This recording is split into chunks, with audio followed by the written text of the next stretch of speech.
ನಮಸ್ತೆ ವೀಕ್ಷಕರೇ, magic bowl cooking ಚಾನಲ್ಗೆ ಸ್ವಾಗತ. ಇವತ್ತಿನ ನಮ್ಮ ರೆಸಿಪಿ ಟೇಸ್ಟಿಯಾದಂತಹ ಹಾಗಲಕಾಯಿ ಪಲ್ಯ. ಕಹಿ ಇರದೇನೆ ತುಂಬ ಟೇಸ್ಟಿಯಾಗಿ ಸಿಂಪಲ್ಲಾಗಿ ಮತ್ತು ಮನೆಯಲ್ಲಿರುವಂತಹ ಇಂಗ್ರೀಡಿಯೆಂಟ್ಸ್ ಬಳಸಿ ಯಾವ ರೀತಿ ಮಾಡೋಣ ಬನ್ನಿ. ಮೊದಲಿಗೆ ನಾನು ಒಂದು ಪಾತ್ರೆ ತೆಗೆದುಕೊಂಡು ಅದಕ್ಕೆ ನಾನು ಅಡುಗೆ ಎಣ್ಣೆನ ಸೇರಿಸ್ಕೊಂಡು ನಾನು ಕರಿಬೇವು ಮತ್ತು ಹಸಿಮೆಣಸಿನ್ಕಾಯಿನ ಹಾಕ್ಕೊಳ್ತಾ ಇದ್ದೀನಿ.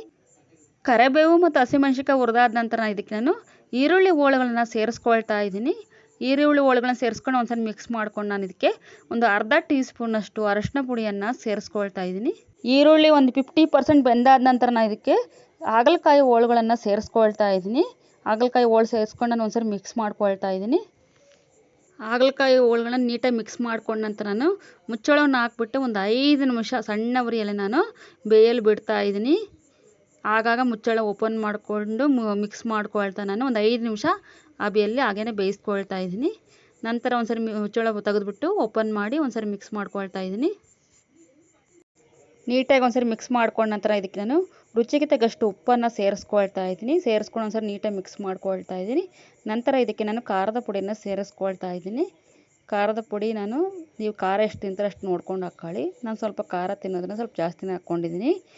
ನಂತರ ಇದಕ್ಕೆ ನಾನು ಧನಿಯಾ ಪೌಡ್ರನ್ನು ಸೇರಿಸ್ಕೊಳ್ತಾ ಇದ್ದೀನಿ. ಧನಿಯಾ ಪೌಡ್ರನ್ನ ಸೇರಿಸ್ಕೊಂಡು ಒಂದ್ಸರಿ ಚೆನ್ನಾಗಿ ಮಿಕ್ಸ್ ಮಾಡಿಕೊಂಡು ನನಗೆ ನೀಟಾಗಿ ಮಿಕ್ಸ್ ಆದ ನಂತರ ಇದಕ್ಕೆ ನೀರನ್ನು ಸೇರಿಸ್ಕೊಳ್ತಾ ಇದ್ದೀನಿ.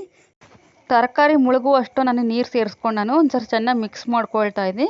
ಮಿಕ್ಸ್ ಮಾಡ್ಕೊಂಡು ನಾನು ಮುಚ್ಚಳ ಹಾಕ್ಬಿಟ್ಟು ಒಂದು 5 ನಿಮಿಷ ಮೀಡಿಯಮ್ ಫ್ಲೇಮಲ್ಲಿ ನಾನು ಬೇಯಿಸ್ಕೊಳ್ತಾ ಇದ್ದೀನಿ. 5 ನಿಮಿಷ ಬೆಂದಾದ ನಂತರ ನಾನು ಮುಚ್ಚಳ ತೆಗೆದುಬಿಟ್ಟು ಒಂದ್ಸರಿ ನೀಟಾಗಿ ಮಿಕ್ಸ್ ಮಾಡ್ಕೊಳ್ತಾ ಇದ್ದೀನಿ. ಮಿಕ್ಸ್ ಮಾಡಿಕೊಂಡು ನಾನೀಗ ಬೆಲ್ಲವನ್ನು ಸೇರಿಸ್ಕೊಳ್ತಾ ಇದ್ದೀನಿ. ಬೆಲ್ಲ ಹಾಕೋದ್ರಿಂದ ಹಾಗಲಕಾಯಲ್ಲಿರುವಂತಹ ಕಹಿ ಎಲ್ಲ ಹೋಗಿ ಪಲ್ಯ ತುಂಬ ಟೇಸ್ಟಿಯಾಗಿರುತ್ತೆ.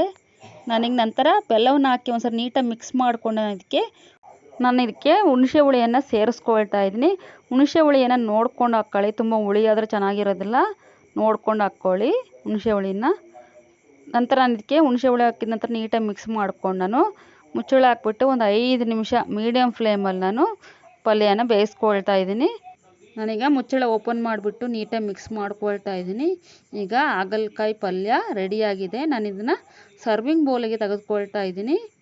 ಈಗ ಟೇಸ್ಟಿಯಾದಂತಹ ಹಾಗಲಕಾಯಿ ಪಲ್ಯ ರೆಡಿ.